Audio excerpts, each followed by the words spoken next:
હમણાં આ ડિસ્ટ્રિક્ટ ચેમ્બરના મિત્રો ત્યાં દિલ્હી આવેલા અને હું અને મનસુખભાઈ બંને, મનસુખભાઈની આગેવાનીમાં અમે બધા જ અશ્વિની વૈષ્ણવને મળવા ગયા. થોડી વાર અમે ત્રણેય જણા બેઠા, લગભગ અડધી પોણી કલાક જેવું, અને પછી ચેમ્બરના મિત્રો પણ આવ્યા.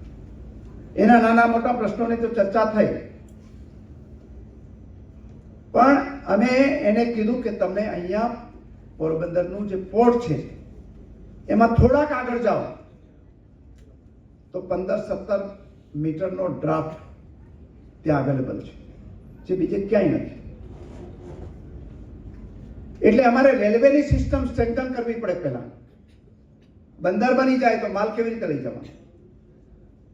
બંદર માટે અમે પ્રયાસ કરીએ છીએ. અમારી હાજરીમાં અમે 2 વાત કરી કે ભાઈ પોર્ટ સુધી જરા લાઈન તો કરી દો, હાર્બર લાઈન એ તો કરી દેવાની,